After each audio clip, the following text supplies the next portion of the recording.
So, Happy Go Lucky is your 10th film in the second half of your career as making cinema. And there's a sort of long gap before that. But now the world seems to be full of experts, to me, in Mike Leigh. It's a bit like there's a great moment in Woody Allen where somebody's going on about Marshall McLuhan in the cinema, and then suddenly Marshall McLuhan comes out and says, "You know nothing about my ideas." And Woody Allen says, "Well, wouldn't it be great if life was like that?" I've been in so many places where I hear people saying, "Well, the thing is, we're kind of doing it the Mike Leigh way, you know, because we just let the actors, we roll the camera and the actors make stuff up or whatever." So can we just, because we're a room full of filmmakers here, so can we talk a bit seriously about your method of, which has developed over that time, your method of about you as a writer and what materials you use when you begin writing on a project? Because we know that you're the only filmmaker in the world that walks in and says, "Hey, would you like to make a film? I'm not going to tell you what it's about, but we'll start sometime soon." And then people actually finance that.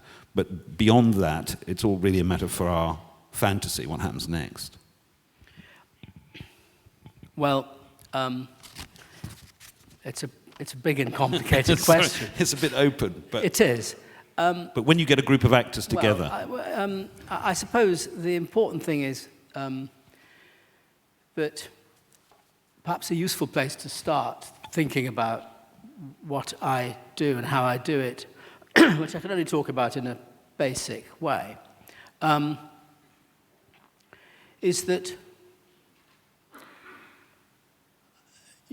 there's no question that, as far as I'm concerned, what the most important thing is what ends up on the screen. And what ends up on the screen has to be, as far as I'm concerned, absolutely distilled and disciplined and very thoroughly prepared and, if you like, scripted and organized, but must live organically in the moment, must have the kind of absolute juice of life that makes something live on the screen, in the moment when you experience it. And I say that because, of course, all of us, everybody here, would aspire to doing precisely that, however you go about making your films. And mostly that means having a script, writing a script, and so forth. Now, my problem was always with the, if you like, the conventional way of going about it, is that, and I want to preface everything I say by saying, in the end, I don't actually think that anybody should try and make films the way I do. I think only I should do that, because it's completely eccentric, it's absolutely idiosyncratic, and it only works for me, really. I mean, that isn't to say that there aren't all sorts of ways of making films and you can do anything you like. So I wouldn't like anything I might say to be misinterpreted as being a kind of attack on conventional ways of working with scripts, because there is no question that in the body of world cinema and also Hollywood cinema, there are endless great movies that have been made in a so-called conventional way. For me, the whole experience of making a film, which is to say conceiving and particularly shooting a film, is a journey of discovery where what I discover, what we discover, is what the film is. And I think it's probably not completely insignificant that I did, in my early years as a student, I did, why is that funny? That's not funny. I'll make a joke later, but that's not funny. I don't understand why you're laughing. There's somebody guffawing with laughter on the front row because I said, in my early years as a student. Why did you laugh? Let me give you the microphone. Tell me why that's funny. Because the way you said it was funny. The way I said it was funny. All right, fair enough. It's a legitimate comment. But that proves that none of us get any less insecure, however old we might get. I was going to say, before this lady roared with laughter, which she is still doing, I have to tell you, I was going to say that you'll put me off. You will, honestly. I did spend time as an art student, and I was going to say that the creative process, the thing of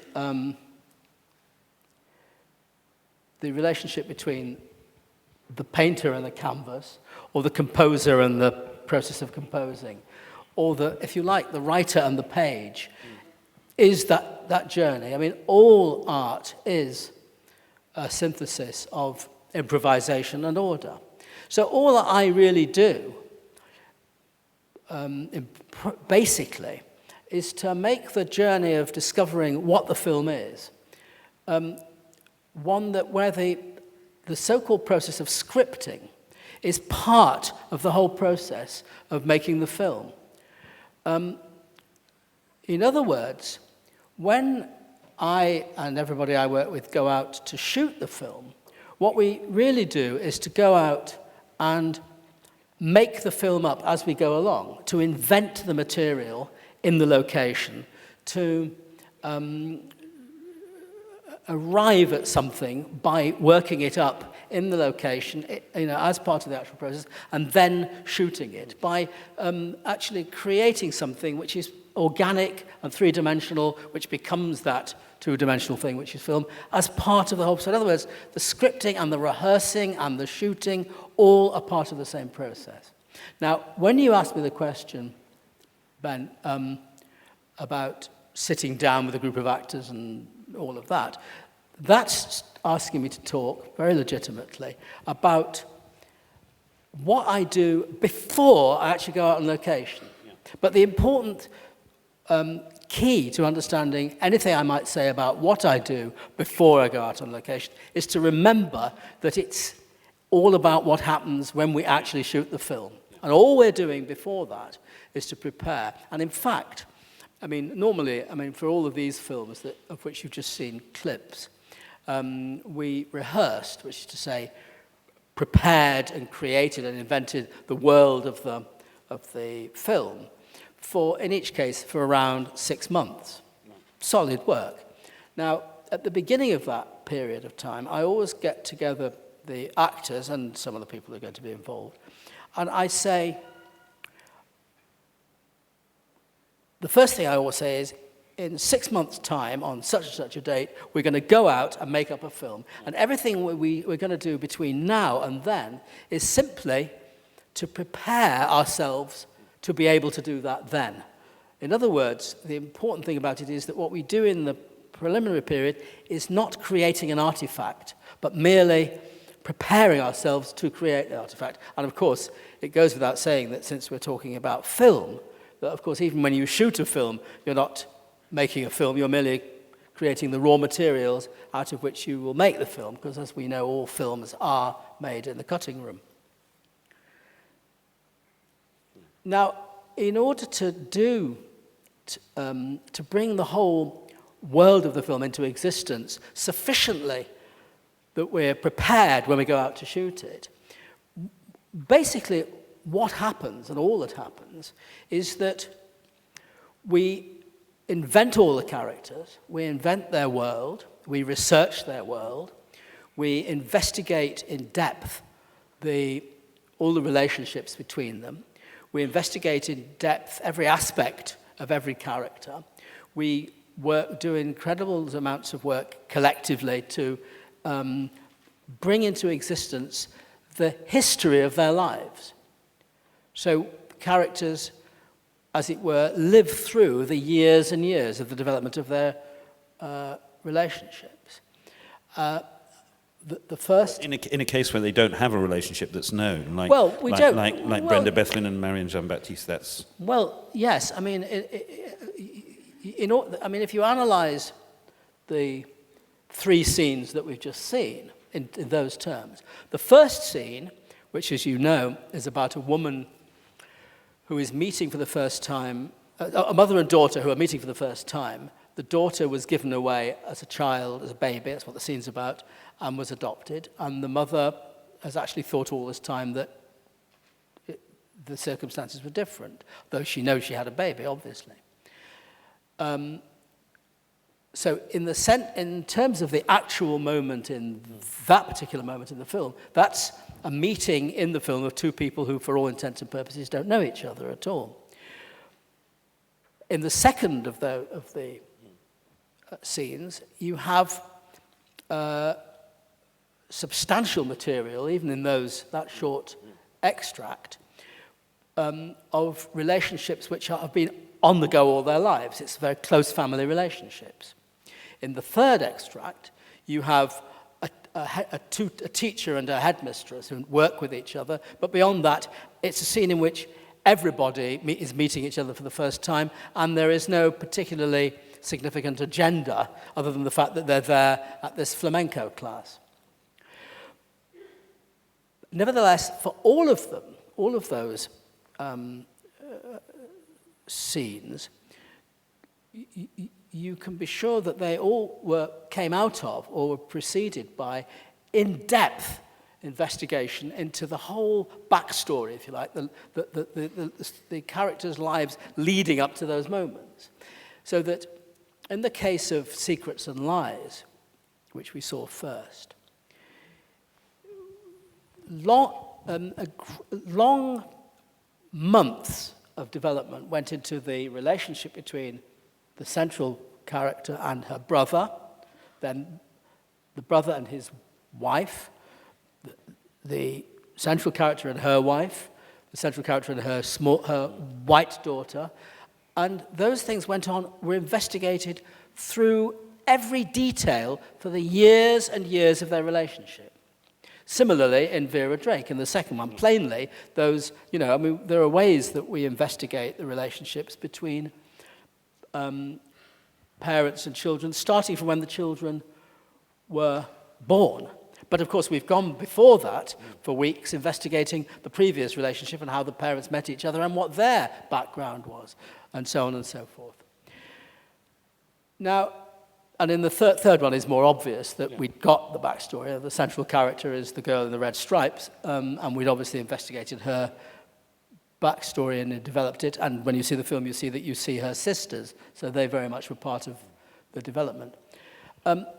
Now, what I have to make clear in talking about this is that when I embark on this journey, and I'm now talking about how it works just for me, I have in my head, depending on the film, ideas or thoughts as to what it's going to be or a conception of what it's going to be to a greater or lesser extent. Are they kind of thematic, or are they locations and No, they're individual? not really locations. They're more conceptual. They're more about feelings and ideas and thoughts. I mean, in the case of Secrets and Lies, I knew that I wanted to make a film about adoption, about people who are adopted, because there are in my life, close to me, people who have adoption-related experiences.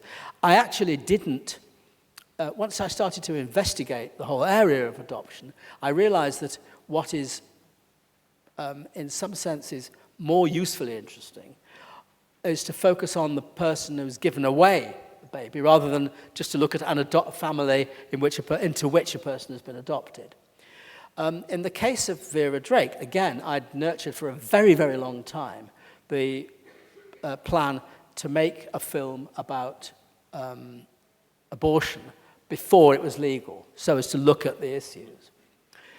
In the case, just to kind of interrupt you, because you had a group of actors there. In each case, you've got a group of actors who you see actors. Often you've got a kind of company of actors like Timothy Spall and others who you've worked with on many occasions, and other people who are new.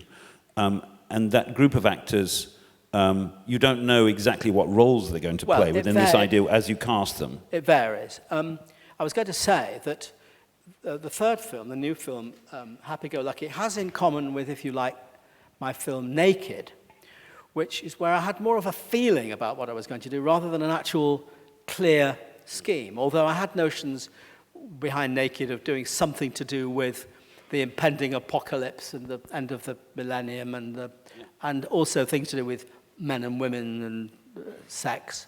But in a way, it was very much a feeling, really. And the same is true of Happy-Go-Lucky. So in answer to your question, I mean, whereas in, say, Vera Drake, it was very clear that someone was going to be this central character who was going to be an abortionist. And indeed, once I'd decided that's what the film was going to be, I had for that film, a much clearer scheme of the structure of the film. So I knew there would be, doctors and police and judges and all of those things. Whereas often, and it's always the case to some extent, and with some of the films to a considerable extent, like Happy-Go-Lucky and indeed Naked, I don't know when I cast an actor. I often cast actors without any idea really what they're going to be.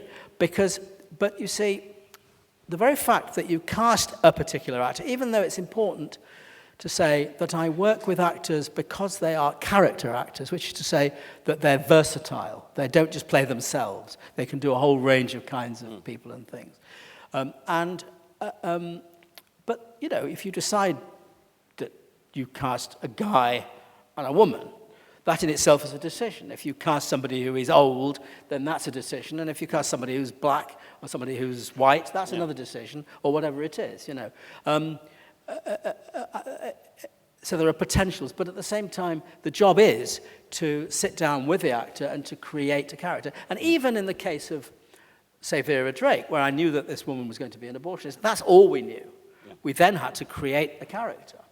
So it is very much about collaborating with each actor to make a character. And I suppose one of the keys to the whole so-called process that, if nothing else, is at least interesting, I guess, is that when I ask any actor to take part in one of these films, I always say, please be in the film.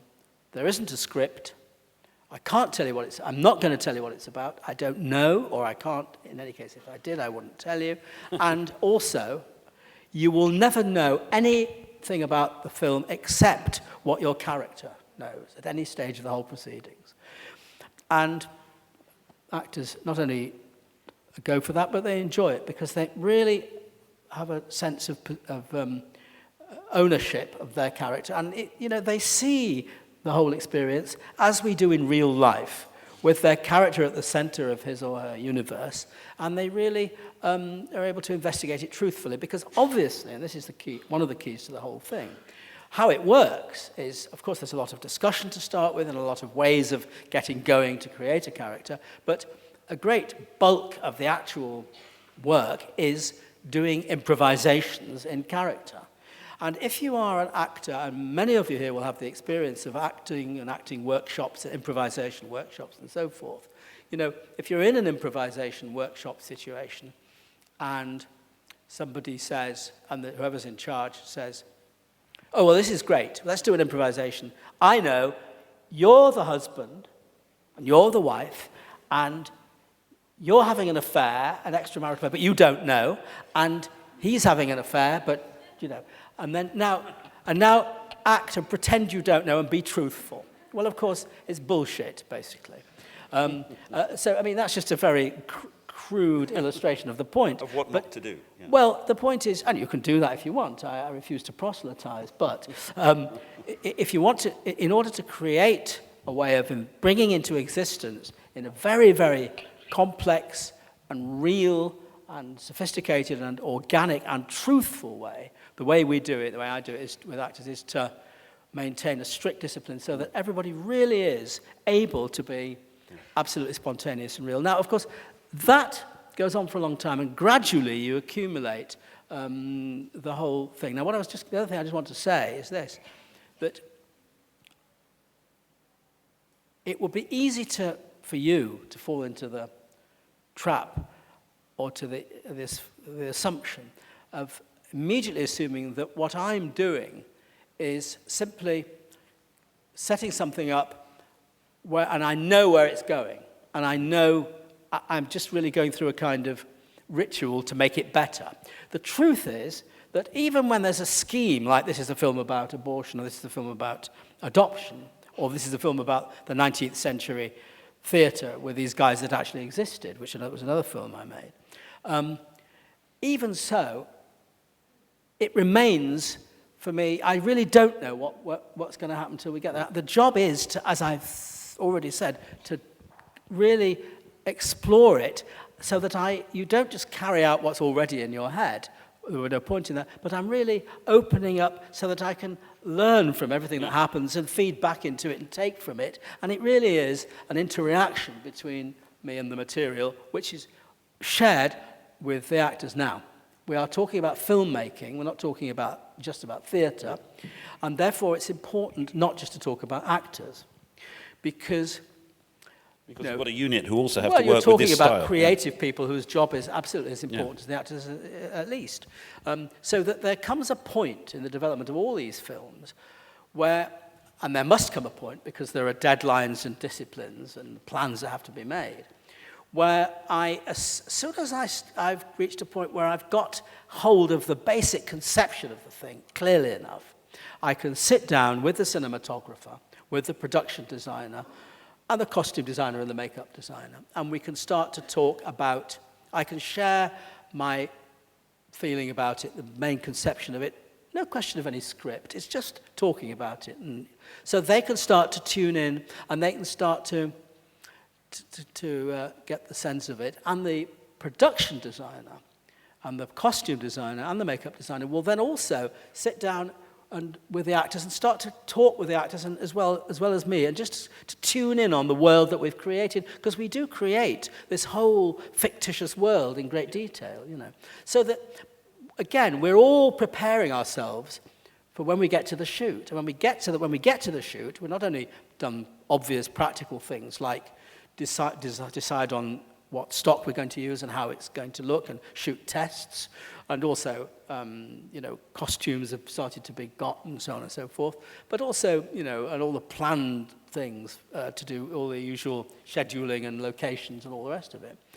But that we're doing so in a focused and ensemble way, where we're all sorting out the language of how we're going to work and what we're about. And I think there are more advantages to doing what I'm talking about than merely the fact that it's those that arise from the fact that it's an improvised kind of film. It is the case that the kind of preparation we're able to do on these films of mine is, in some ways, again, I'm cautious about being too smug, but in some ways it does because we have to all talk a language, and we have to really be pulling in the same direction. You can't sort of just do it by formula. There's really got to, it makes us really be absolutely up and running talking language by the time we come to shoot. But again, the important thing is that when we get to shoot, although we'll have it, I do write the only sort of script I write is a sort of 5, 6, 7, 10-page thing, which is very simple and hardly contains only information that you understand if you're already involved in the film. Only you've got that. I mean, I've got it. That's a dangerous document. No, everybody's got it behind the camera, and the actors have got their own version of it. Yeah. Yes. It's important that, because, you can't, a costume designer has to have the right costumes there on the right day, on the right location, and the cinematographer has to have some sense of the shape of the film, the architecture of the film. So those things are important. But it does mean, because we're not tied to a script, because we're actually, in the end, creating the detailed script when it comes to the shoot, which we do, by the way, by going to each location and building up on location through improvisation of fixing things and rehearsing it till it's finished. It does mean that we're able to be very flexible, and things keep changing and growing and expanding and contracting as we go. Just one technical thing I ought to say, which I didn't, just so that it's clear. The work that we do for 6 months is not on location. We always take an empty building of some kind, and which we can use for all kinds of things. A place that's not being used for anything where we can have a complete monopoly on using it.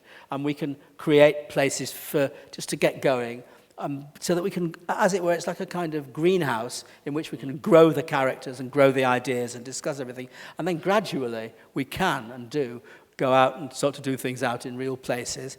And then as we find the actual locations, we can work there. This is maybe just an idle question, but it always occurs to me at this stage, is can you describe the kind of person who just can't do this, who can't collaborate with you in this way? Because obviously, I mean, there's a group of actors in particular, but also technicians, for whom working on a Mike Leigh film is a kind of defining, important experience, a kind of fellowship of people. But there are people, presumably, who even begin the process but can't quite do that.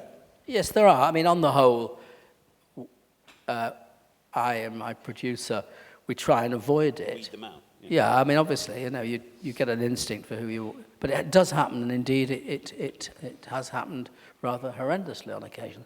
Look, the thing is, I suppose the simple and short answer to that question is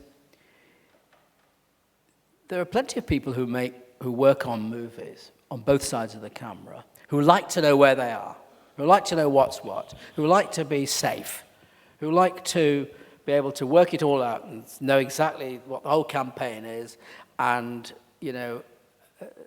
and don't want to be caught out, making mistakes and all of that. And if that's a person's frame of mind, then probably this kind of film is not for them. But there are plenty of people out there, actors and creative people who work behind the camera in all aspects of filmmaking, who are not only good at being open and creative and inventive and things, but actually are turned on by it, who think it's great and can't get enough of it. And so, present in the room today is Jim Clark, who is a film editor, a very distinguished film editor, who has indeed done a gig a couple of years ago here at the Talent Campus, and who edited Vera Drake and Happy Go Lucky. And I hope you don't mind me saying this about you, Jim, but you are 76, and you've been involved in the film. He's there. Jim is 76. He's a film editor who's cut everything for the last 500 years. And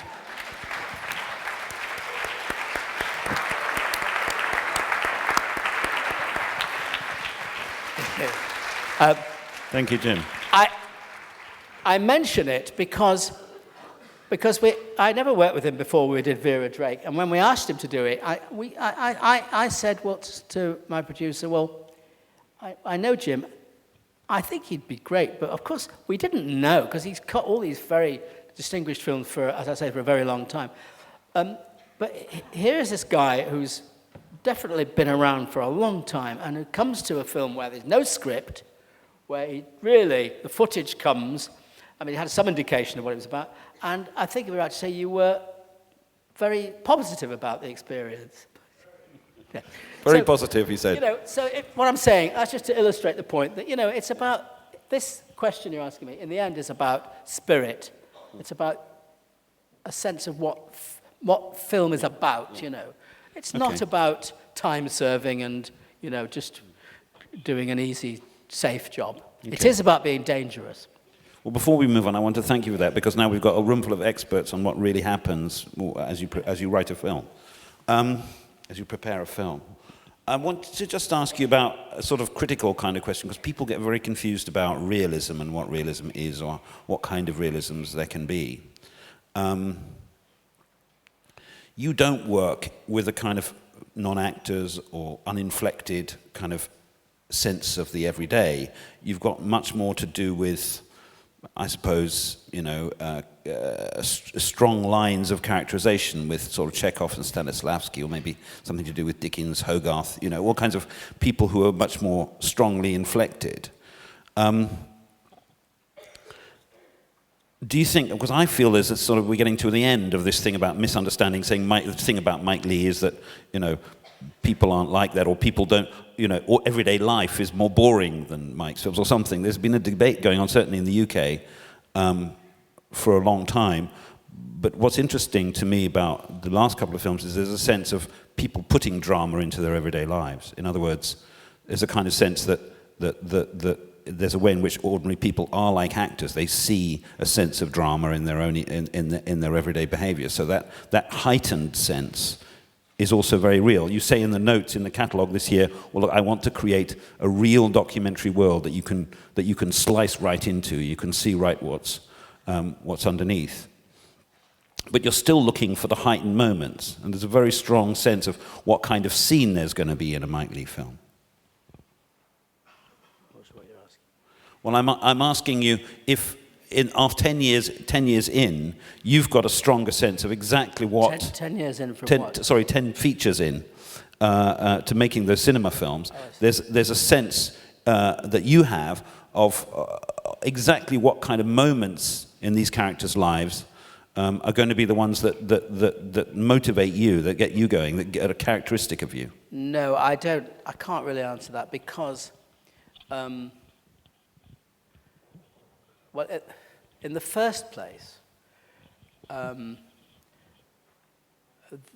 discussion, any discussion about what's real and all of that discussion, I can't really take part in relation to my own films much, because what motivates me, and it always has, it's no different for the last, I mean, I've made 18 full-length films, and it's no different now from however it was in principle, that what motivates me is to put on the screen life in a way that seems real to me, just as life seems real to me in its way. So maybe what you're asking me is to do with what sort of choices go into deciding what are the moments or something. Yeah. I suppose I can ask you in one sentence, which is a much easier way in, is are there things which you would call realism which have been strongly influenced you in the cinema or in other forms that when you say somebody dealing with reality in a cultural form? It's interesting because, so for example, if I say that an influence, an inspiration to me certainly, at one end of the spectrum would be, say, Ermanno Olmi. Now, I don't, as you have just mentioned, I don't work with non-professional actors. I mean, there's a child in the new film who is actually brilliant, but that's just a fortuitous, lucky thing. I'm not interested in working with non-professional actors. Having said that, I mean, if you look at Olmi's film, which in English is called The Tree of Wooden Clogs, the remarkable thing about that very thorough and rich and real but actually cinematically and dramatically very sophisticated film is there's not one professional actor in it. They're all people from Lombardy. Now, there also aren't in that film anything that you would obviously identify with the kind of heightened, what in a way is a kind of heightened realism, sort of, that I think you could find in my films. Yeah.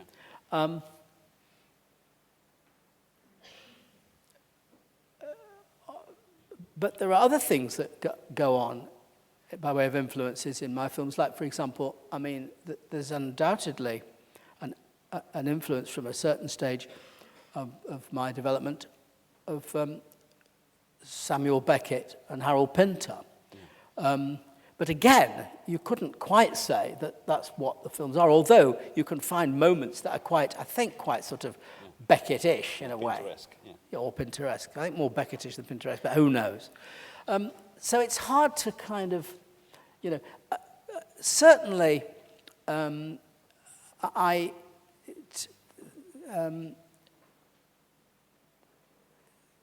like to work in a very detailed way to look at the behavior of people. And in some ways, I mean, you mentioned McLuhan at the beginning of your introduction. I mean, in a way, there is a level at which the medium is the message in my work, in the sense that a lot of the actual substance of the narrative isn't so much plot, but the way we are, the way people behave. And that, makes it interesting. To me, you see, I'm sure lots of us here who are filmmakers share a fascination for just looking at people. And that's certainly what motivates me. And then, you then start to think about their lives, and then you think about what's significant about those lives in relation to how we live, and you then are onto the meaning, the politics, the ideologies, the emotional currency of the stories you want to tell. But at the end of the day, I don't think about those things consciously at all, because I'm just motivated to look at the world and to want to capture it and, bring it to life, breathe life into it and make it happen on the screen, But but on those 6 pages, there's also a question about sort of how much plot, whether one's got the courage to deal with detail rather than plot. There must be a moment you think, okay, well, that's probably a film, or that's... Yes, but because working from a conception and idea and graduate... You see, here's a thing, which is also important, I think, to share, that they say that nothing focuses somebody's mind more clearly than being on the evening before your execution. Well, the truth of it is that when I do these things, these operations that I'm describing to you, the project exists. Yeah. When I start working with the actors, the date is there, the crew is in place, the budget is in the bank, we have to go and start shooting on that day, and we have to end by that day, and the editor is going to be there waiting for something to cut, etc. And the notion that, is this a film? Or, I go through all that. I think, Christ, I've got through 5 weeks and there's nothing going on, And Because it's a very lonely business because people know what their part is. Yes. And your producer works very closely with you for has no all idea. those films that doesn't know. Not a clue. So it's a very lonely position. And you think, if that happens in the end, maybe that will be a climax of a movie. But I'm not telling her because it's going to happen to her. That's right, exactly right. But the point is, that is the name of the game. And that is what's exciting, and I hope that's what's productive in the end, really. Can we just talk about the way you incorporate observation? In the new film, there's some incredibly... Well, let's talk about that scene in the flamenco. You see people in the background in your films who've just gone to a flamenco class, but they're utterly of the flamenco. I can tell they haven't been rented in, like, you're going to be in a flamenco class in a minute, here's a cup of tea, now just move around a bit. Could you just describe, for instance, in that scene, how many times had they done a flamenco class? Well, how fresh is it? And how do you find that, like the guy who's leaning sideways in the back? There's all this sort of incredibly memorable, sharp little detail. Well, in fact, in that particular scene, the 2 central women who arrive are the characters in the story. The flamenco, and they're actors, obviously. The flamenco teacher is an actor. The guy the big girl that she smiles at is an actor, and the guy she turns round to, he's an actor. So they're plants. Yeah. Everybody else, however, has been to. Well, there were people who came from various flamenco classes, so they all had background as flamenco. We obviously didn't get people who couldn't do flamenco classes, but I think that's what any of you would do if you were putting together a scene about a flamenco class. You would get people who had experience of it. But the improvisation you do, the way you prepare a scene is now, it feels to me, is much more profoundly related to the cinematic, or it's very cinematically specific. There's a scene in this film where somebody says goodbye and they walk to the left across into an open space outside the door, and they suddenly realize they're going the other way, so they have to say goodbye again, and they turn around and go in the other direction. And it's a moment which is incredibly, it's about the specificity of them in that frame. Yes, the end of the scene is not the end of a scene in the sense of, a conventional sense of a drama. So the more your work develops, the more it's about detailing the frame. And that's really what I was talking about earlier when I say that it is about working with the actual medium of film. And there are all sorts of things in my films, loads of things, perhaps almost everything, you might say, that I don't know how they would be in a script, an ordinary script. I can't imagine the script of the film written in advance to be given to people to raise money or for any other purpose. Because they are things, you've just described something which simply came into existence when we were there. We invented it on the spot. Now, obviously, again, we all do that when we make films. I hope we do. And all I do is carry that to its ultimate conclusion, really. And the whole thing's done like that. So it is about the moment, the event, the whole thing investigated in actual cinematic terms. It's quite hard to talk about that. I want to ask you about, I suppose, I mean, it's sort of you as a British filmmaker, although there's that you're making films about a reality that's out there, and there's a very strong kind of sense of an engagement through these complex characters with a social reality. And I mean, David Thewlis in Naked in '93 kind of defined '93 for us in a way. I won't say anything about the film we're going to see tomorrow in that way, but I mean, what do you think that you're getting closer to making films which are essentially social, which have strong social themes? No, I've always done that. Always done that. I have, and if you go back to even my first feature film, Bleak Moments, I mean that does precisely that. And that's no different from however it was, I don't think. Okay. That's a good moment for me to open it out. Is there any chance the lights could come on so that we can can see the audience? Can we? Has somebody got a microphone? There's a question down here. Somebody got a mic? There's a question there. You can have my mic. Mic. He's got one. Do you shoot with multi-camera, or how does it work? Because obviously you don't jump cut, so... What's jump cut?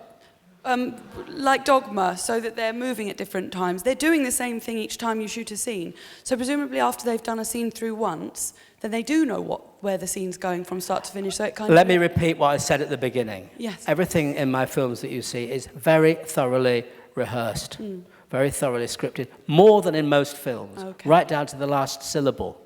Therefore, you can shoot it over and over again from as many angles as you like, and you get absolutely consistent matching material. Of course, we can carry on developing it if we want, and as, for example, in the scene... Do you want to sit down? They've got another microphone. Sorry. You're being very distracted. I'm annoying you, sorry. In the scene I think it's important, having said that, if you think about the scene in Secrets and Lies that you just saw, I mean, you can see that the two actors in that scene in the cafe, that is nearly a 9-minute single static two-shot. And they are absolutely flawless in their performance. Now, of course, you could say, well, that's just one shot, so it doesn't matter. But, of course, if you think about the performances, plainly they're not just improvising or being approximate. They are very... And that's because, although we shot it in one two-shot, we rehearsed it and rehearsed it and rehearsed it and rehearsed it and rehearsed it so that, and this is the key to the whole thing, when they did it, and they really took off, they had the freedom to soar with it and be completely creative and inventive without deviating from the structure, because the structure's there to be a security and indeed to make sure that what happens is precise. But the actual nuance of the performance is absolutely organic, and it soars, and that was obviously the best of some 5 takes. Now, thus, if we'd happened to have shot it with more shots or anything, then we would have been able to do so. So it is about preparing the material in such a way as it becomes, in that sense, very conventional. I have a question. It's somebody else with us. Yeah, me. Hi. Where are you? Can you stand? Oh, yeah. Hi. Hello. Yeah. Okay. I wanted to ask you. You said that you are rehearsing for 6 months usually, and I wanted to ask you if you can think that obviously we don't have 6 months to rehearse. Some of us has about months or 2 months for rehearsal, and I wanted to ask you if you think that you can create the same emotional or the same authentic acting in less time. And the second question is, how you have a lot, even if in your short movies, in your drama televisions, and in your feature, you have a lot of static one shot of two people sitting on a couch and or whatever. And do you ask yourself, and it's always interesting and it's always emotional and it's always strong, and you don't think about the structure, you just, give yourself devoted to the movie. And I wanted to know if when you do it, if you ask yourself if it's anti-cinema or if it could be, if you're afraid that it's not going to succeed. Let's deal with the simpler question, the first question first. First of all, nowadays, I can get 6 months. But I've made films where, and from what you say, you've seen them, where the rehearsals 6 weeks. If your question, and it was, can you arrive at emotional truth in much less time? You can do whatever you like. The important thing is to do something by way of preparation. 6 months, 4 months, 2 months, 1 week, 3 days. It's all as long as a piece of string. The important thing is to do something. And of course, the more time there is, the more you can do more complicated things maybe, and you can have more people or whatever it is. But there are no rules about it. There's nothing holy about 6 months. You do whatever you like. That's the answer to that question. And in fact, all I've ever done by way of it wasn't like wasn't like the day I was born. I was born with this silver spoon in my mouth that had 6 months written on it. It's an arrangement that I've been lucky enough to arrive at more recently. But it's the rules are there to do however you want to do them. That's that. Now, your second part of your second, it's not so much a question, I think, as a thesis. I am totally unconcerned with anything that you could describe as anti-cinema. I am absolutely concerned with cinema and with making cinema and with making cinematic cinema. It is absolutely true that throughout all of my films you will find material, shots, scenes where the camera is simple, direct, very often static, and where the investment is in what is happening in front of the camera. That is no less cinematic, as far as I'm concerned, than it is in any film by Ozu, or B, than all those things you will also find all over my films where the camera is extremely lively. And it's not only about whether the camera is static or moving, but it's also about editing. Because part of the whole potential and joy of the moving aspect of movies is not the separate identity of shots, or the nature of separate shots, but the juxtaposition and the interrelation of shots, obviously, which I'm not saying anything that's news. So, if you think about, for example, the very opening shot of Naked, where the first thing the camera does is runs in a jagged way down an alleyway towards this man and woman having a fuck. To me, that is no more or less cinematic than any number of times it's static and it's on two people in a two-shot. Both are cinematic, both are what I feel cinema is about. For me, we've talked about what's interesting in front of the camera. If it lives and it's interesting and it's compelling and it's coherent, that's cinema, So I think, does that answer your question? Or have I missed something out? In a way. What do you mean, in a way? In a way. Well, that's not good enough. We need to know why. Tease out. Because I agree that it's not anti-cinema. I would say consider, let's say Orson Welles or Mike Leigh, but you answered why it's not anti-cinema, and I agree that it's not anti-cinema. The question was actually, how do you do it? Interesting. While I'm sure that 99% of us will do it maybe boring or... I see what you mean. Okay, well, no, fair enough. I understand. It's a serious point. How do you make it not? Yeah, well, you know, the only answer to that, and this is not an evasive answer, this is the honest and truthful answer, you know, all I expect an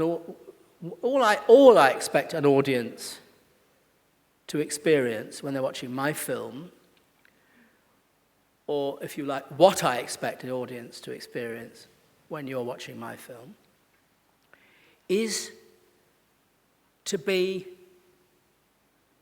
involved and fascinated and moved and amused and horrified and to be made to think about your own life and to care and all those things. But the only way I know that I've contributed to that happening when the audience watches my film is that I feel all those things about the material. So if you're asking me, as you are, how do I make it work if it works, I can only say, because it's motivated, I mean, certainly when I'm, you know, by the very nature of how I work, I look at all kinds of material or, you know, we're improvising and doing it, and I think, no, that's not interesting, that's not interesting, that's interesting. Or having seen that, that makes me imagine something else, and if we make that happen, then that will be more interesting. Or if we take these two things and stick them together, then somehow the amalgam will be interesting. So in other words, my answer to you, which is a very limited one, maybe, I don't know, is that I put on the screen what I think is interesting, what I think is moving and all those other things, and significant and has something to, and therefore becomes something through which I have something implicit to say, politically or otherwise. And the only thing I would add to that is that we all know how easy it is to be filming material, and in your deep down, you know you're not really interested in this. I'm doing this scene that we've all experienced. You know, think it's not interesting. This is dull. This scene, we've only got to do this scene because we've got to get to the next scene or whatever it is. And the minute you feel that, then you're failing to do the thing that you're asking about in your question. Does this make sense? I mean, that's all I can say, really. I mean, of course, in a way, that goes, for me personally, it goes back to the good fortune I have, which is that I'm not tied to some script that already exists, and that, you know, so often, you know, we'll be working on something, we'll be working it up, and then I say, no, it doesn't work. And what I'm actually acknowledging to myself is it's not bloody interesting enough, you know, and it's not compelling enough, or it's not, you know, actually what this, to talk about, just to try and answer this particular question in another language. For me, and this really goes back to something you were asking me about, how do you choose the moment, when you're really asking the same thing. And that is, to me, it's all about distilling the essence of things. Everything, and I feel that if one of my films works, it's because you go from the essence of something to the essence of something else. You're not, rather than something that merely blandly, boringly records something. I think that is as much as I can say. But thank you for a really interesting and stimulating question. Somebody at the back there. I have a question. I'm an actress, and I've listened carefully, and I do characters. I understand what you're saying, and I think I would have gone with you till the end. But I have a question, it's a risk, because the limit between the character and me is vague, and like when you surprise. I'll tell you what, why don't you start the question again so everyone can hear it? Now you've got a Okay, microphone. Yeah. I'm an actress from Israel, and I would. Two Israelis on the trot. Yeah, I'm sorry. Do- Yeah. Other people other than Israelis are allowed to ask questions here. By the After way. this, we'll have I'm another sorry one. I jumped That's at you. okay. I'm sorry. But I'm an actress, and I'm a characteristic actress, and I would have improvised.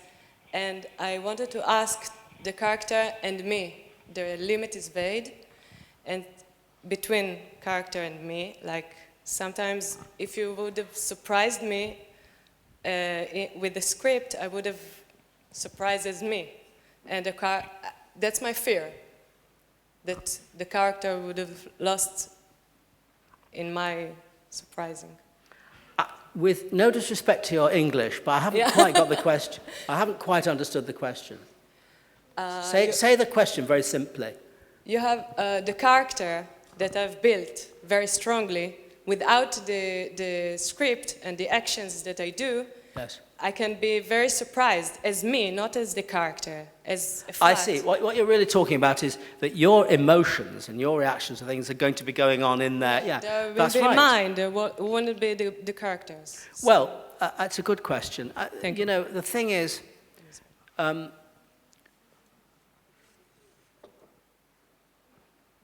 there is no question but that all acting, finally, must tap into the emotions of the actor. And in a way, it will be true to say that the way that I, for example, work, which is very much to do with, there's a very strict discipline. We say the actor is the actor and the character is the character. The actor can, I mean, I'm very strict. I insist that the actors all, when we're working on the film, that the actors all, when they're in character, they're totally in character. But when the work stops, when the improvisation stops or the rehearsal, they come out of character, and that when actors talk about the character, I don't allow them to say, I did this, I did that, I would do this, I would do that. They have to say he or she, so that they can be objective about the character. But when they're in the character, they're absolutely inside it. Now, and again, the way they behave as the character, the way they walk, talk, etc., the way they think, is very much something that we work on, and they draw from other people, and it's very much somebody who isn't them, but somebody else. And that's the whole convention of what we do and how we go about it. But we know that despite the fact that we do that, that in itself is a kind of, at a very sophisticated level, it's a kind of trick in a way. It's not a trick in any deceitful way. It's an artistic discipline. And I say it's a trick or an artistic discipline, and by that I mean that it enables the actor to be liberated from being just being themselves. It opens up all kinds of possibilities for me. It means that it's not just about a film that just draws on what the actors are. But at the same time, there's no question, but the actor is very much plugged into his or her, the character is very much plugged into the actor's emotions. So it's a sophisticated thing. It's a question of how you deal with it and how you approach it and how you find ways, which is what I'm describing, of opening up the possibilities so that you can have greater scope.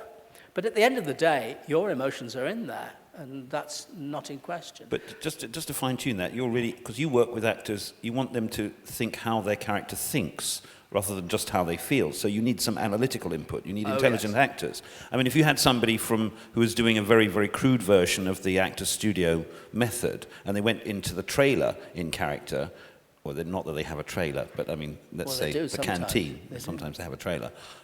Presumably that wouldn't work at all for you. No, that's right. I think, and the method thing of making the character become the actor, rather than the actor become the character, and of being in character all the time and all that. No, I think it is counterproductive, certainly. I don't know whether that addresses your point, but it is complicated, and there are no easy answers to this. The problem we have with this work is that when you're creating a scene out, and you have to, that's where we get to the stage when we're actually structuring the scene, actually rehearsing, bringing into existence the scene.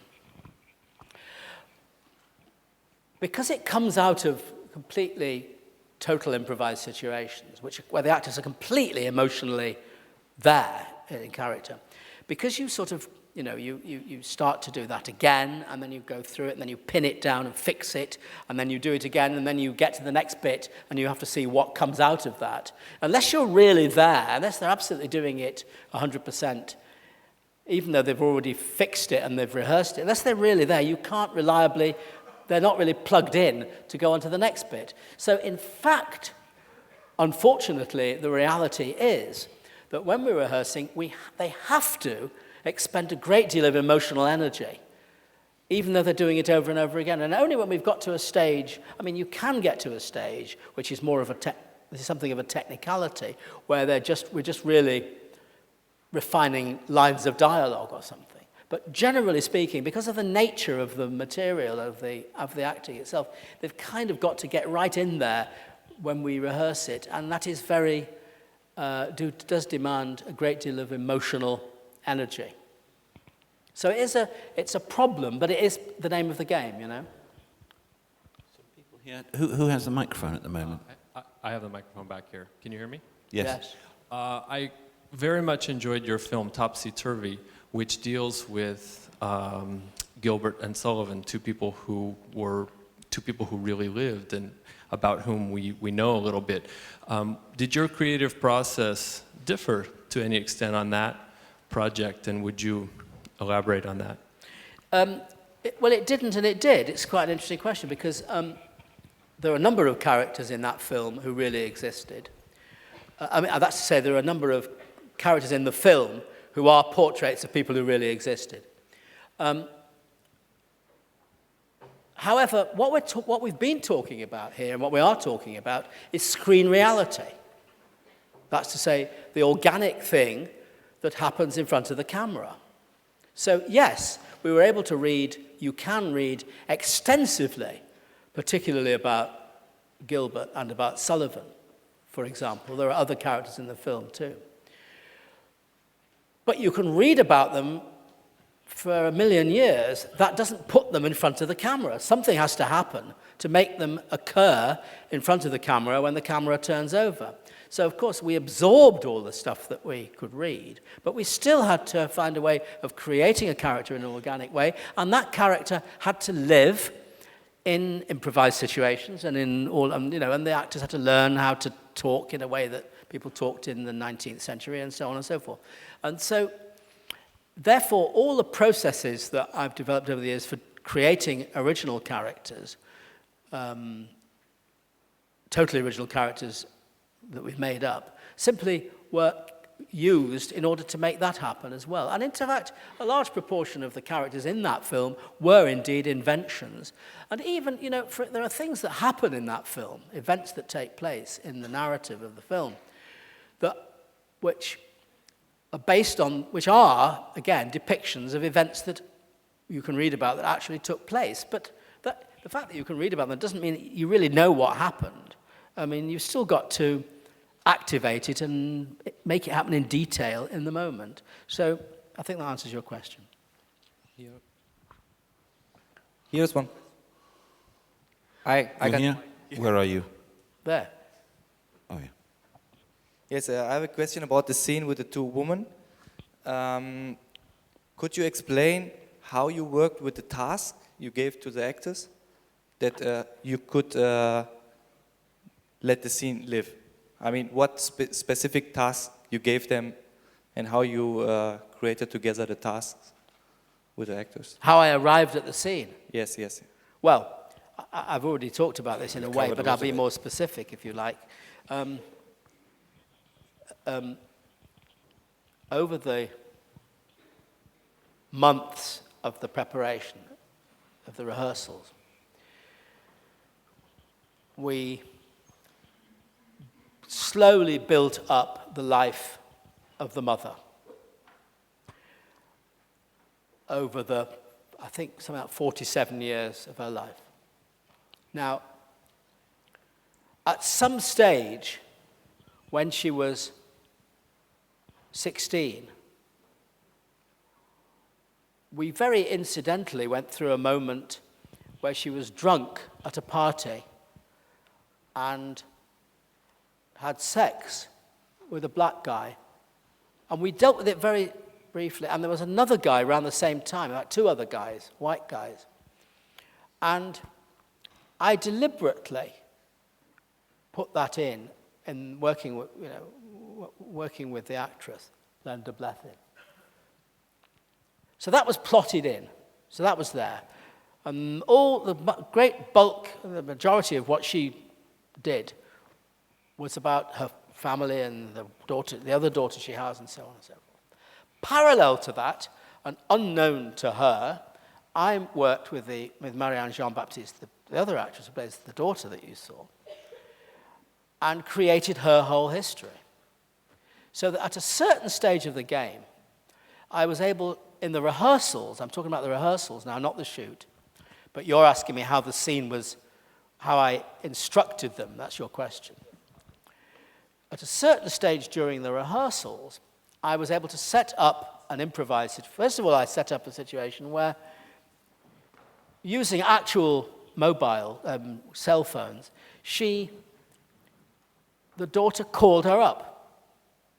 And they were both in character, and she called her, and we actually went through all that, and they arranged to meet, and they actually met in an improvisation. They met each other, and the actress playing the mother, she didn't know who she was going to meet, and some little part of her brain thought that it was actually another actress who she knew was in the film, she didn't know what she was doing, a white actress. So when she went to meet her, and she didn't at that time know the other actress, when she met her, which was actually outside a cemetery, not an underground station, she didn't recognize her. And when she came up to her and said, "I think you're looking for me," she said, "No, she actually thought, because they were doing it in the street for real, she thought it was a member of the public, and she couldn't, anyway. Then they then went to a real cafe, and they had an improvisation, and and so it went on from there. Sometime later, when it came to the distilled, dramatized story, we reinvestigated those events and structured them and rehearsed them, but drawing from that improvisation.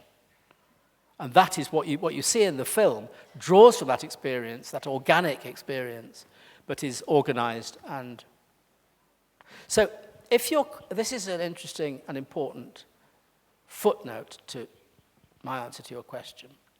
If behind the question, or if the intention of the question is, what did I say to them on the day to make the scene happen, that's not a relevant thing that I can answer, because I can only report the entire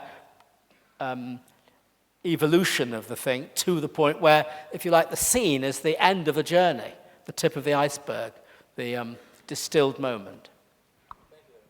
Thank you. There's one here. And then Thanks. There's a couple of people here been waiting for a microphone for a while, but we'll take one here first. And some improvisations 6 months ago, probably most of it is forgotten. And the second part is when, if ever, are you putting down the actual words of a scene, if that ever happens? When am I doing what, sorry? When are you, When do you write down ever the actual putting words? down... Writing them down. Pardon? Writing them down. Yes, if this ever happens, when is that happening? Okay. The first part of your question, if I understand, stay tuned to me. Do I understand? What you're asking me is, if they've done something a long time before we shoot it, how do they remember it? No, how long does the memory stay with the actors? Do you have Well, it stays as long as it stays for an indefinite length of time. Okay, because don't forget, what we're actually talking about is emotional recall. Mm-hmm. It's part of you're simulating, if you like, the character's life and memory and experience. You're building up the accumulated experience of and actually, sometimes what happens, we may go back and decide to revisit something that happened in our terms, a long time ago, which in real terms may be 2 months or 3 months ago, or that may represent something that in the history of the character happened 20 years ago or something. And it may have changed organically because of other things that have happened. Well, that's there to be either used or we go back and plug in and remember. I mean, it's an organic, ongoing thing. So, to be honest, the actual question you're asking me has never occurred to me, actually. It's not an issue at all. As to writing it down, when I rehearse, finally, we rehearse and rehearse, and they remember it very precisely, and I'm very, very precise about the words for the most part, and they remember it, it doesn't have to be written down. It so happens that generally the person who's doing continuity will keep notes and write it down, but that's a byproduct. It's not really a central part of the process. However, if you, and some of you, I hope, buy the script of some of my films, which are available, I've made those by sitting down long after the film is finished with a tape, with a tape, and I've looked at it and written it from the finished film. Okay. There you are. That's how seriously I take the script. Thank you. There's somebody there who's been waiting a long time. They have a microphone. I wanted to ask you if you could describe a part of surprising the actors with the information, as you explained before. I'm sorry, I can't. Just say it again. A part of your way of surprising the actors with the information, such as that when they're meeting the first time on the rehearsals. If you could describe any kind of method of improvisations you use or you believe in, or Yeah, I just have. I mean, honestly, what I've just described by setting up all this thing over a long period and finally they meet and there's a real surprise there, that is the answer to your question. And frankly, if I hadn't said that a few minutes ago and you asked me that question, I might well have produced that example, but that's the only way. In other words, I mean, am I right in thinking that your question, that you yourself have experience of improvising with actors and things? You have, haven't you? Mm-hmm. If your question is, do I have tricks that I play or devices? Not really. I mean, it's about setting up situations which are full of surprises because they're real, basically. But for example, out of context improvisations. Pardon? Like take the actors out of context, for example, Why should I take them out of context? I don't know. There could be a benefit of it. I don't know. Maybe. That's what I'm asking. Maybe. Good question. I mean, on the whole, it works by dealing with what it's about. You're focusing inwards here. Yeah, I think so. I mean, I'm only slightly hovering on the edge of not finishing the answer to the question because there are, in all kinds of ways, there are things that I do that, which are sort of workshop devices of various kinds to get people into the mood of things or to pass through time and get used to things. But really, it's not. The thing about surprises, which is to say, one way or the other, things that tap into a truth that is real, are to do with the content and the reality of what's actually the actual events that are taking place. Okay, I'm going to take a couple more questions. We don't have tons of time, but we'll do a couple of short ones. There's one thing I want to ask you, maybe just before we do the question, because in case nobody asks it, we've got a lot of people here from all over the world who are, in one way or another, at the beginning of their careers or training to be filmmakers. And so I kind of want somebody to ask it so much, I'm going to ask it myself. Can you talk about you have a rather unique background because you were trained in art school, you've worked in the theatre, you're trained as an actor, you've been to film school, you've worked in a huge number of contexts in order to generate the specific method that you have. What do you think are the key elements that allow you to have created so specific a method? I find that very difficult to answer because, I mean, I don't know whether I can answer it in relation to... Or, for instance, being an actor. Is Well, having been you an know, actor really critical to what you do? I think so for me. I mean, having trained as an actor, and I embarked on actor training without any intention of being an actor, really, and the world is a better place for my not having been an actor in it. But there's no question that my understanding of actors and what actors are, and what acting is, and the fact, you know, in a way, if people say, talk about a director, they say, well, that director's just a frustrated actor. Now, in a way, I think that being a frustrated, for me, there is in here, there's a little actor, and when I'm directing, I mean, I quite often, you know, if we're actually working on a scene, and I just want to give a note that's to do with what's going on in the actual performance or emotionally or whatever, I'll just say now. And that moment when I'm actually apparently thinking about it, what's actually happening is I'm actually acting out that moment in my head. I would never give a performance. Yeah. Never. But that's the last thing. But it's about intuiting that what, you know, so I'm because I work very closely, and what I didn't say before is that of course, all these characters, I start off for ages working just one-to-one with each actor. They just work with me. So I have a very close relationship with each actor and with their character. And so I'm very much, but I feel that I can only do that and give all kinds of stuff because I've got, I'm able to, acting's not, I don't direct intellectually. I mean, I don't think up, it's not from up there, it's from an overall sense of it. So that's important too. And I suppose I do, although this will make my friend on the front row laugh again, but I did go to art school at an early age, and I think a background in, she's off again, roaring with laughter. At an early age, I think that's the line. Yeah, just mention your age, she absolutely collapses on the floor. I noticed she didn't laugh when I mentioned my friend Jim. It's interesting. But yeah, again, having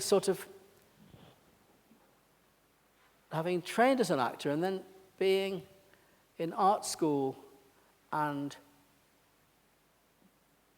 doing, you know, particularly doing life drawing, actually, where I just suddenly realized that we were all investigating some truth in a way that we hadn't done in those days as acting students. I mean, all those things. So, but, you know, I'm very loath to say that's what you should do because we're all different and we all have different, you know, some people come to filmmaking through being very successful architects or coming from an architectural background. It depends, you know.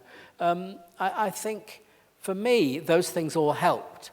And not least, going to the London Film School, of which you are the director and I am the chairman of the governors. And I mention that because when you were announced by Dorothy earlier, everybody was clapping at the same time. So in case anyone didn't get that you are the director of the London Film School, I thought I'd give it a plug. Thank you.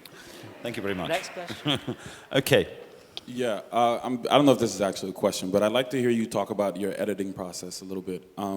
You talked about how you distilled the material in terms of creating it and then leading up to this shoot date and then the shooting process. What is that like when you're sitting down in the editing suite?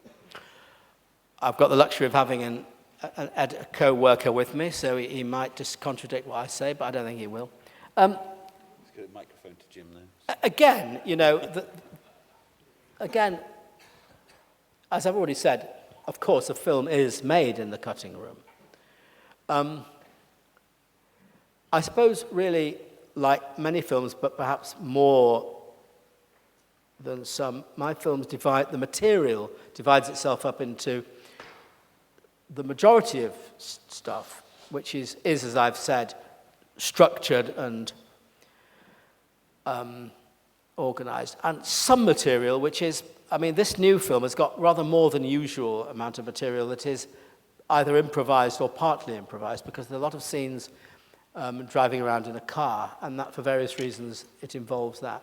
So there was more variable footage. But even when you've got sequences that are highly distilled and organised and on the face of it straightforward, they're not, because as I also said earlier, it's very much about behaviour.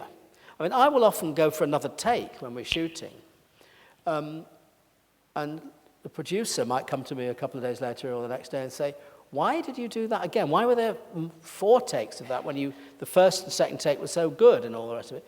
And it's because, you know, you get different nuances in performance, in behaviour, or I might just give a quiet note that just makes us... And that when you go to the editing, there's an infinite variety of nuances to pull together. So it is, I suppose, conventionally about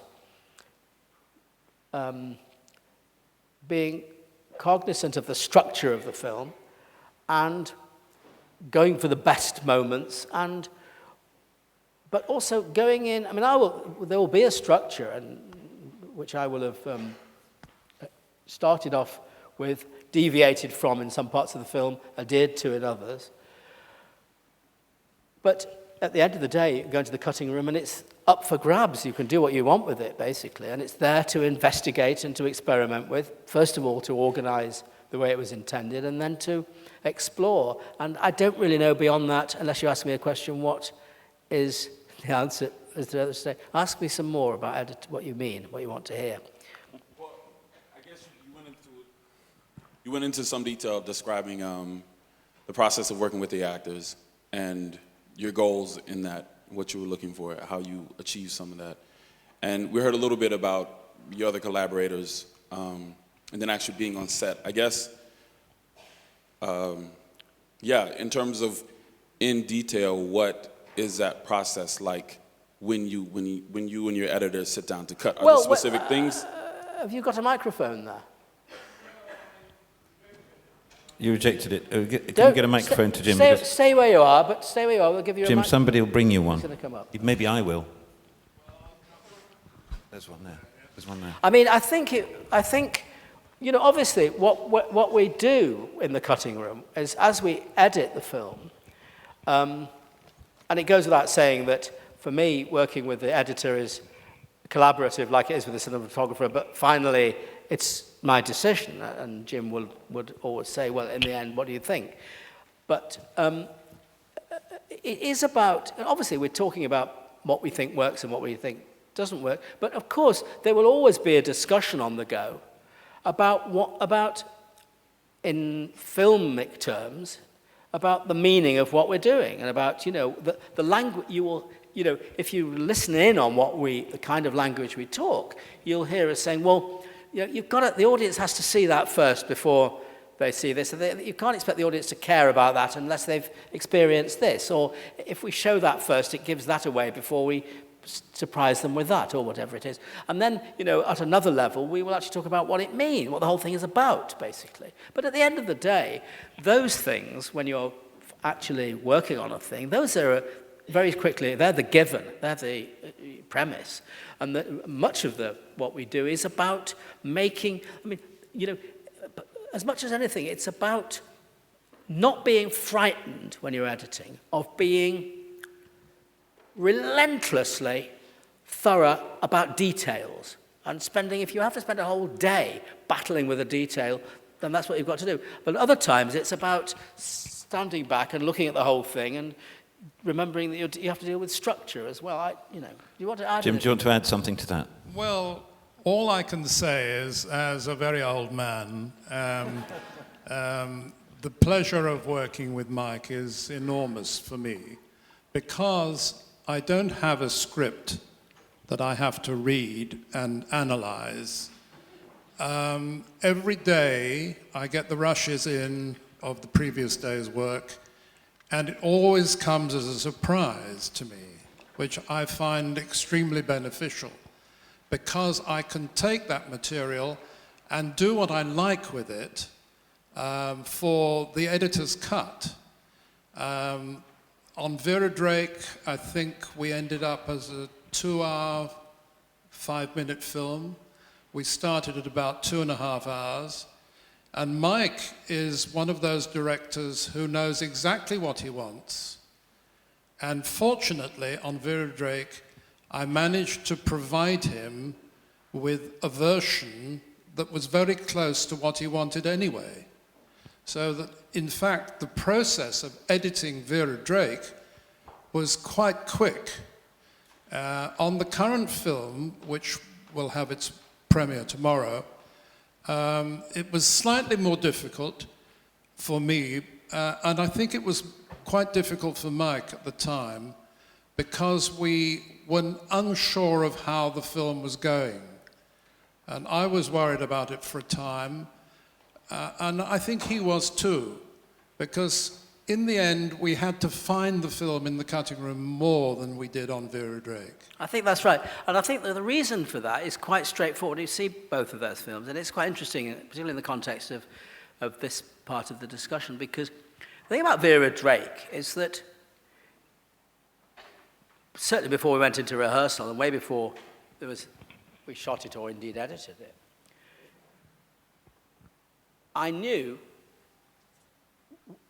we knew what was going to happen. This is a film about a woman who's in 1950. Abortion is illegal. She does abortions. She will get arrested. She'll go through the whole process. And one will go wrong. The police will be involved. She'll get arrested. And finally, after the due process, she'll go to prison. Those things we knew had to happen because it's in terms of the actual moral, political, and ideological meaning of the film, that's what it was about, basically. Now, obviously, massive investigation, as I've already said, had to take place in order to make that textural and interesting and meaningful in all sorts of ways, but that we knew that's what it was. Whereas this film, and I've already said this earlier, this film that we've just cut, Happy Go Lucky,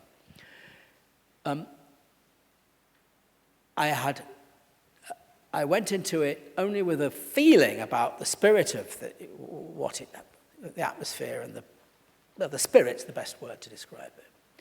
And that there's something, even when you see it, and it works for us, but when you see it, you will, and even if you like it a lot, which most people do, I suspect you'll still not know quite why it works for you, because it's kind of, you've seen it, there's something kind of elusive about it. And so it was much more difficult when this footage was arriving.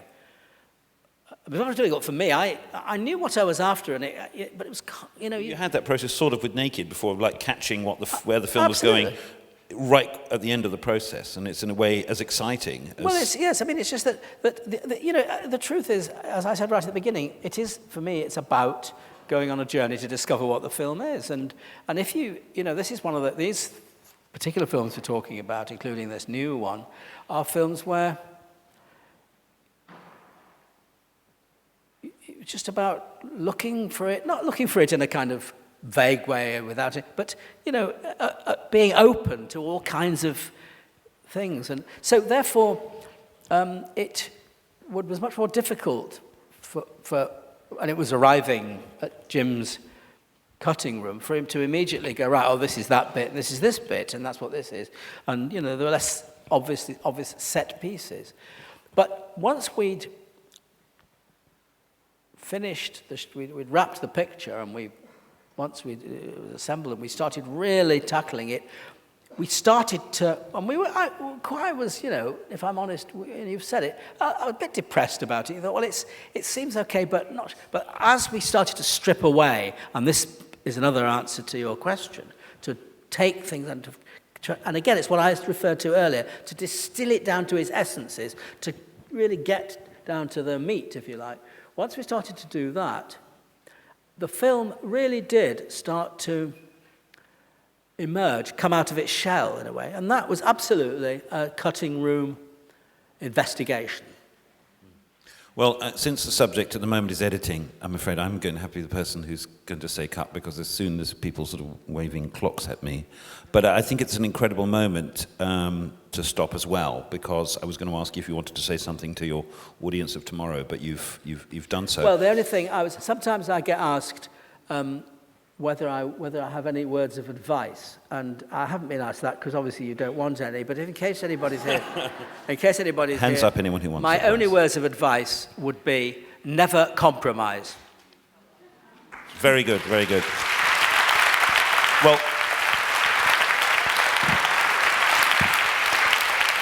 thank you.